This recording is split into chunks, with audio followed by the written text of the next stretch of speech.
Riding motorcycles under any circumstances can be extremely dangerous, but when careless drivers pull right out in front of you, the results can be catastrophic. And that's exactly what happened to James Anderson and his nephew, Stephen Walter, while riding on a Wisconsin country road on a clear and warm summer day at approximately 1:30 in the afternoon on August 9th, 2001. A GMC truck, illegally and without warning, made a sharp illegal U-turn from a roadside park position, causing James to smash into the front fender of the truck and ejecting him more than 100 feet through the air, down the roadside and onto the shoulder. Wisconsin accident investigators later determined that the driver of the truck was 100% at fault for failing to observe the approaching motorcycles and turning directly into their path. And to rub salt into the wound of this already tragic situation, while James was undergoing extensive medical treatment and his case was progressing through the courts, the Wisconsin Supreme Court ruled on a law indicating that if you're not wearing a helmet, although there was no helmet law in Wisconsin at that time, it could prevent you from recovering any money at all. Jason Abraham, partner at Hupy and Abraham, came to James' rescue. Today, the Insider Exclusive will show you James' true story and how Jason petitioned the Wisconsin legislature to get justice for James. Working as a team, attorneys Michael Hupy and Jason Abraham helped change the law and got James a substantial settlement. Attorney Michael Hupy lobbied the legislature to change the law, testified for the bill that eventually changed the law in both houses of the legislature, and stood by the governor's side when he signed the bill into law. Governor Jim Doyle publicly thanked attorney Michael Hupy at the bill signing ceremony and gave him the pen he used to sign the bill. Hi, I'm Steve Murphy, and this is the Insider Exclusive, live from Milwaukee, Wisconsin at the Hupy and Abraham Law Firm.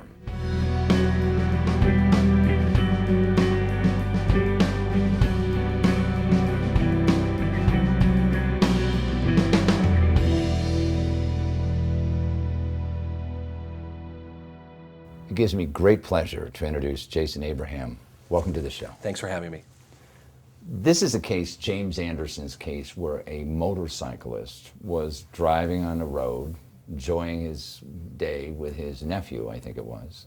And why don't you pick it up from there? What happened? You know, it's a typical story of a tragedy, and what happened is Mr. Anderson and his nephew were driving their motorcycles on a beautiful country road when another driver decided to pull off towards the side, and then without looking and paying attention, immediately started making a U-turn in front of the two motorcycles. And didn't give them any warning whatsoever? No, I mean, the warning was within a matter of feet, so there really wasn't much that could be done.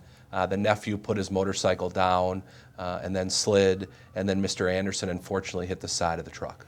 Yeah, one of the things I read in all of the legal papers that you sent us was the fact that the driver of the pickup that pulled abruptly in front of them without warning denied that they were there in the first place. Said that they had looked in the rearview mirror, there was no motorcyclist, and therefore it was very clear path to turn into the street, correct? Yeah, correct. And as we see in a lot of these cases, unfortunately, the person that causes the accident doesn't want to take responsibility. Yeah. So you have a big fight at the outset as to how you prove that the other driver is responsible. But that was what I was going to bring up. You bring an accident investigator, and they clearly established that this person did not see them, right? That's correct. You know, not only were accident reconstruction experts hired, the police did their own reconstruction. Yeah. And at first, you know, the other driver denied that she was even going to make a U-turn at the time. What she said was she saw some clouds in the distance, decided to just pull over and look at the clouds, and then the motorcycle kind of just ran into them. Or the motorcycles ran into her truck, when in reality that just doesn't make any sense at all. It's clear based on the damage to the motorcycle, the reconstruction that was done, that this vehicle, without any warning, started to make a U-turn, causing the accident. And tell us exactly what happened to him. He hit the fender of the truck, right? And he was propelled in the air. Correct. And he went down about 100 feet down the road, didn't he? Correct, and you know, he hit his head and had a very serious head injury, as well as other medical complications. We're going to have him here today with his wife, But to give our audience a little background, what kind of job did he have at that time? What was his life then like? You know, these were just simple, hardworking folks. I mean, they were married with 3 children, going about their lives, just really good people. And then everything obviously was disrupted as a result of what happened in this accident. A huge recovery. He was in a coma for a period of time after the accident. It required speech therapy, occupational therapy, physical therapy. And when you see him, you'll see that he's done quite well, thankfully, given the serious nature of his injuries. I also am going to be, I think you provided us the rehabilitation services and all of the extensive work that was done with him to bring him back to some sort of semblance of being normal. Right. How long did that take? Oh, it's still ongoing in some respects, but it's a year's worth of physical therapy, occupational therapy, to get him to where he is today. I'm proud to say that when you see him, although he still lingers from some of the effects of the accident, he's made a real nice recovery. We're going to get into this a little bit later, but this case had also an unusual twist to it in the sense that James was not wearing a helmet, right? Correct. Some states require a motorcycle driver to wear a helmet. Right. And Wisconsin was not one of those states, correct? It was not. But at the time, immediately after his injury, the state Supreme Court passed a law that helped the insurance industry, right? Tell us a little bit about that. It did. Unfortunately, after Mr. Anderson's accident, the Supreme Court, in a unanimous decision, came down and said that although we have no helmet law in Wisconsin, an insurance company could use that against a biker involved in an accident, even if they weren't at fault for the accident. And we have with us a little later on the show the state senator, Zine. Yes. The former state senator, who actually got a new bill passed, which kind of prevented that from happening, correct? Correct.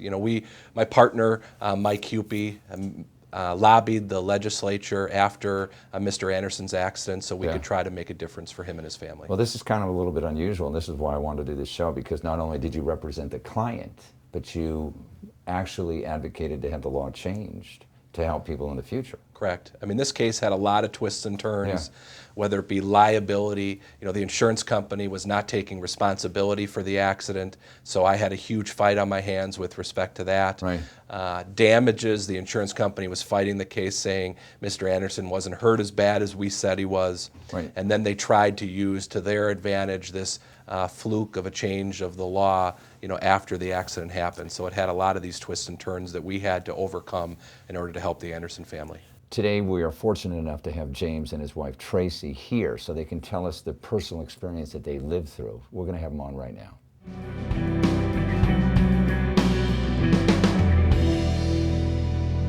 It's a great privilege to introduce James and Tracy Anderson. Welcome to the show, James. Thank you. And welcome to the show, Tracy. Thank you. It means a lot to us to have you on the program because it's good for our audience to understand what you guys went through personally. The day of the accident, Jim. You go by Jim, right? Yep. The day of the accident. You're riding down the road, having a great time. You're riding with your nephew, right? Yep. And all of a sudden, a truck pulls out right in front of you. Did you turn right in front of me? And you hit the fender. How fast were you going about? 60. And you went flying over the fender. I understand you went down the road about 100 feet. They figure what, about 200? 75 feet after the impact, and then like another 250 feet. Now, were you unconscious at that time? Very or- unconscious. You were very unconscious. Yes. Yeah. And when did you regain consciousness again? August 20th. So it was And a it was, total period of how long that he was unconscious? August 9th to August 20th. Week and a half. Yeah. But the consciousness wasn't like you and I. It Yeah. was a matter of opening eyes, reacting to a voice. Right. Do you remember the accident? Not at all. You remember hitting the truck? Nope. No. I don't even remember the day. It was just so weird. I don't remember any of it. Right. Maybe that's good though. Yeah, maybe it's good, you know. The Or doctor said that a lot of times your brain will, block it out. yes, so you don't remember it because it's so traumatic and so horrific at times. Now, when were you first notified of the accident? Probably, well, they'd tried calling me several times. There had been a storm lost power at work. They sent me home because I couldn't do anything. And on the way home, I thought, well, I'll stop and get gas. Had several phone calls on my cell phone, and I won't answer my phone while I'm pumping gas, so I didn't answer it. And I thought, what the heck are all these people calling me for? And come to find out, it was because he had been in an accident, and it was a very, very bad storm. They had called for Eagle 3, and Eagle 3 couldn't even take off because the weather was so poor. Eagle 3 Is like Flight for Life in the Milwaukee area. So they had, and he had stopped breathing several times. They needed to do CPR and everything else. So by the time I got to the hospital, it was probably about a half an hour after he got there. Our kids were at daycare, and I picked them up, dropped them off at my niece and nephew's so that somebody was there to watch them, and went right to the hospital. What was going through your mind? That he was going to be dead. Just from, Mike had called my mom and said, can you call the hospital and see what they know? And when she first called, he hadn't arrived yet. And she withheld information from me because she was afraid that I was too upset already. She didn't tell me that he had stopped breathing at least twice, that they had to do CPR and stuff like that. So she had just told me that he was in critical condition and to get to the hospital as soon as we could. Now you got to the hospital. Then what? They take us into the family room. They don't even let us stay in the waiting room. And I knew instantly. I had been there once before. And then the doctor came in and sat us all down and sat, in a little circle and said, we don't have any very good news for you. He's got about a 10, maybe 20% chance of living. Really? Yes. So. Because of what were the injuries? He had a blood clot on his brainstem. He actually basically landed on his head as he went down the road. Yes, exactly. Okay. And he had a black eye, some little road rash here and there, and a broken foot. But the majority of his injuries were internal to his head.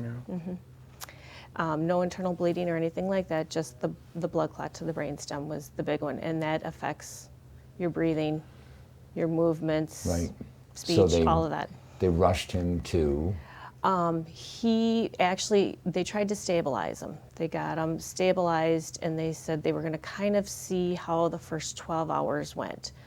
And this happened about 12:30 in the afternoon. By 4 o'clock the next morning, they had him in surgery, and they were going to remove the blood clot from his brainstem and also put a shunt in to relieve any pressure on his brain, and hopefully that would be enough. And they didn't know if he was even going to make it through surgery because he was so critical in the first place. And he did make it through surgery, and they said that was a plus. And a couple times they did try to remove the shunt from his forehead to keep the blood pressure or the brain pressure down. But every time they removed it, they had to put it back in. The pressure on his brain was too severe. And finally, that subsided, and they were able to remove it. And they said after the first week that he had like a 50% chance of living. Right. But they couldn't tell us if there was any brain damage or if there was, to what extent yet. Now, you have kids. 3. 3 kids. You're spending all your time at the hospital at this I time. didn't leave the hospital for the first week. I slept there, ate there, showered there. When did you see a kind of a turn of events and improving? Oh boy. How long did that take? Probably a good month to a month and a half. And what were the first signs? When he finally would start talking, because he had a trach. Yeah. So he wasn't able to talk while he had that. But once they took that out and was able to start talking, there were times that he would think I was his niece or his sister, and all I would have to do is walk out of the room, come back in, and he'd say to me, "Oh, well, it's about time you're here." But that's what your brain does. And finally, after about a month and a half, that slightly started to fade, and he understood that he had to stay at the hospital. He needed to go to physical therapy and speech therapy and Which I didn't like. Yeah. you don't like doing any of it because you knew how to do it all, and it's all been taken away from you Yeah, you have to so relearn quickly. it. Yes. Let's talk about that, because now you're conscious. You kind of realize and you understand some serious changes. Did you realize that those changes would be kind of permanent in a way? No, at that time I didn't. Yeah. I thought it'll change, and it didn't. Well, you've changed dramatically from Yeah. the day that There, you... yes. Well, So that, what did you have to do? You had to relearn how to walk, relearn how to talk, Relearn how to write.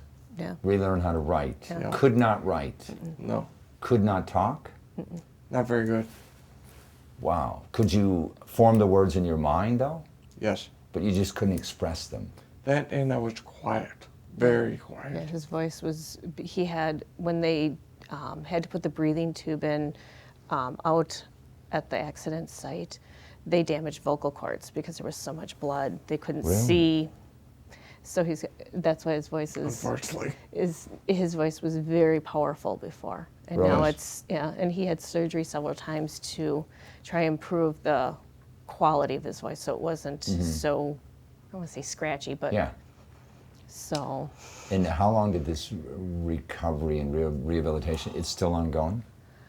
Actually, personally, yes. Yes. As far as going to somewhere to have them do some sort of surgery, not surgery, rehabilitation, I don't do.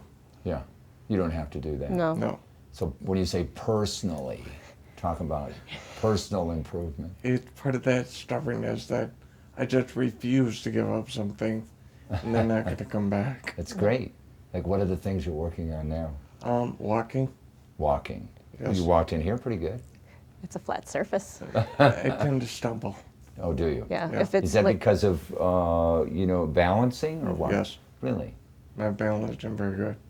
and that was affected by the blood clot on his Excellent. brainstem. That was the major thing that really, that and his breathing for a long time, he was on a ventilator because his brain didn't know enough to always breathe. He never stopped on his own when he was hooked up to the ventilator, but a lot of times he would not breathe as normally as Yes. you and I. But grass is a bit of a challenge. Mm. And of course, our kids play soccer, Right. football. Right. So And I'll do it. Yeah. Now, before the accident, what did you do for a living? I was, unfortunately, I worked for a garbage company. Okay. I noticed that when I said before the accident, what did you do? And you went, everything. Everything? Anything. He was, I mean, so active Yeah. in different hunting, fishing, golfing, different, he would shoot pool, he shot darts, in the winter and stuff like that. In the summer, like I said, it was Yeah. golfing or, Trap. shooting trap and stuff like Yeah. that. And a lot of it has been eliminated, I unfortunately. I read in your evaluation report that you felt obviously frustrated that you Yes. can't do a lot of these things. So how do you work with the issue of acceptance? A lot of times the kids will help me sometimes, or the wife will help me sometimes, or the Yeah. brothers and sisters. Yeah. I won't do it because I can't. Yeah. Because you have that where you get shaky. Yeah. Like him right now. I mean, I never thought about it before. Now I can't do it. Can't Without- hammer a nail. Hitting Oh, my I was gonna finger. say, Yeah, Mm-hmm. something And to so me, that simple. is so dumb. But Well, it's even for you, it's amazing to see this transformation and the change. And Oh. it must have required a lot of patience. It did. And love. on Oh, your part. definitely.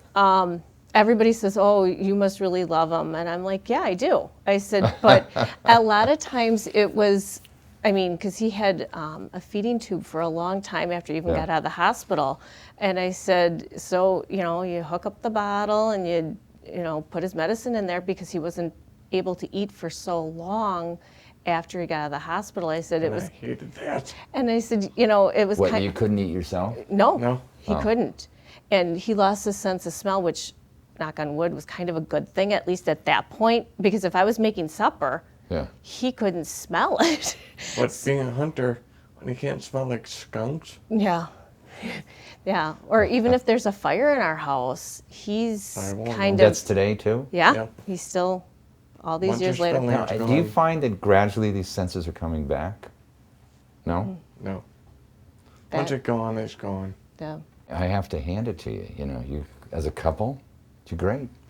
You're great. You know, You great. learn to really work as a team. And we've kind of reversed roles now. Yeah. I work full time and he's there for the kids. And as the kids get older, in theory, they need him less. Yeah. But it's not necessarily less, it's in different ways. The older they get, the more help they need with their homework. He is an absolute whiz and always has been at math. That has Great. never gone away. The doctors were absolutely amazed at his math skills. And I Thank God. yeah, exactly, because after No, third no, grade, go forget it. But he helps the kids with their homework after school, you know, football practice, you know, then there's dance and soccer and everything else. So, Well, the kids. yeah, I mean, he's there for that aspect. I was there the first, like, 7 years. I was a stay-at-home mom. And then shortly before his accident, I would say maybe about 6 months before that, I started working full-time. Right. So we kind of switched roles, and now he's kind of the stay-at-home dad. But He's doing a good job, isn't he? yes, very good, because I don't have to worry, very, very seldom do I have to worry if the kids are sick. I don't have to miss work. He's there if there's a doctor appointment or anything like that. It works out very nice, especially now that he's able to drive, because for about 2 years he couldn't Oh, drive and You stuff. can drive now. Yes. Yeah. Great. Stay So, up sidewalk. yeah. But yeah, it works out very nicely, and fairly soon our oldest son will be able to drive. So gradually, now it's been how long? How many years? Just over 8. 8. Yeah, gradually things are improving. Yes. Stick-to-itiveness, huh? Yes. Don't Yeah. give up. No, and that's a lot And that's of the it. spirit, isn't yeah, it? that's what his neurologist told him for a long time. You know, if you're stubborn and you really work at something, you may not perfect it, but you'll get better at it, and you'll see smaller gains at this stage of the recovery, but you will still see them. And I still do. I mean, years ago, I would say 4 years ago, he couldn't walk on grass at all. No. Now he can do it. He does a little stumble step here and there. I look like I'm drunk. But you know, when there's potholes and stuff like that, Yeah. that happens Yes. to anybody. Yeah. But he does much better now than he did just a few years ago even. It's funny, when I first was in the hospital, the doctor told me, he said, "You probably never walk again." I said, "Yeah, well." He said, "I don't think so." "Yeah, well," I said. He goes, "Well, if you want to try." And I did, and I fell down. Yeah. But Get back up. I won't quit. That's good. All of us have enjoyed having you here. And, Thank you. You know, I'm so proud of you. I'm so proud of you. You're a great couple. Thank you. And keep it up. Okay? Thank you. Thank you.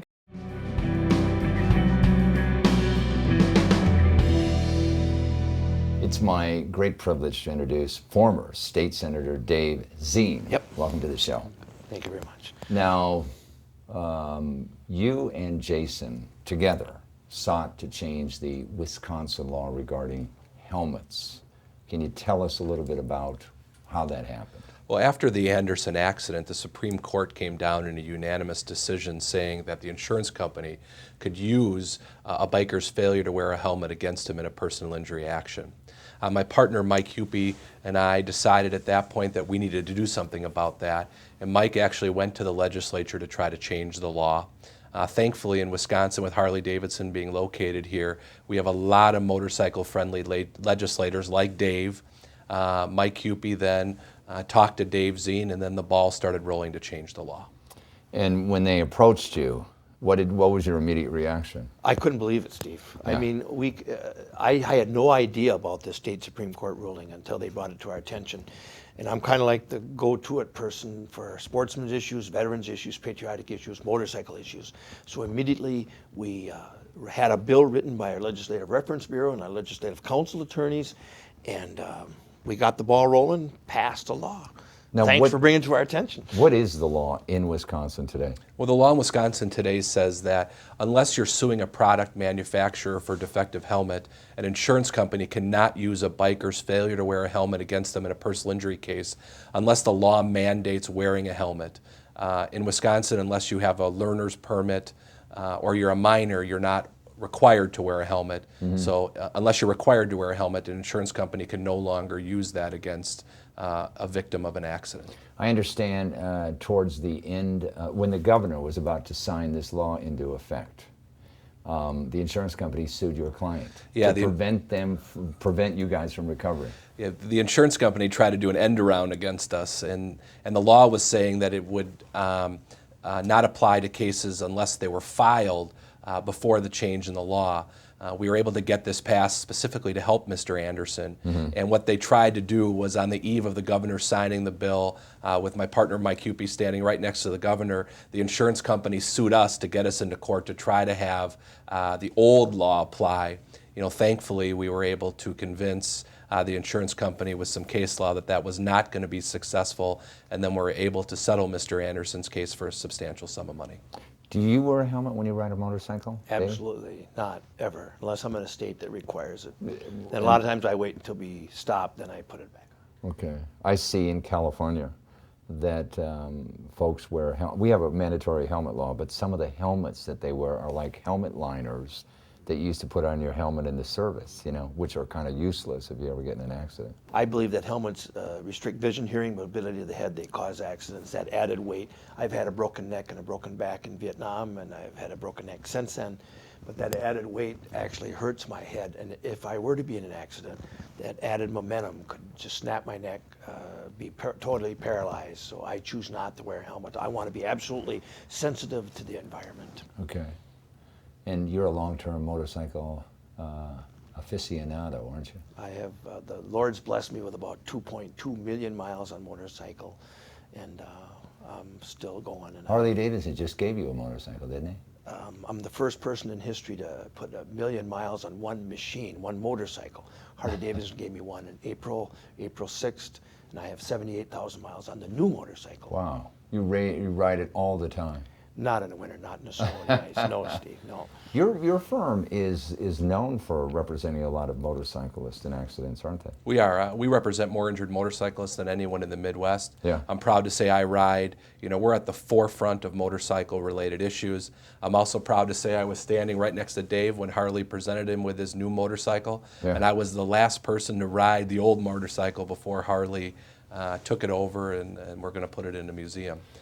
Well, I want to thank both of you for being on the program. Hey, thank you very thanks, much. Steve. Good. And thank you so much.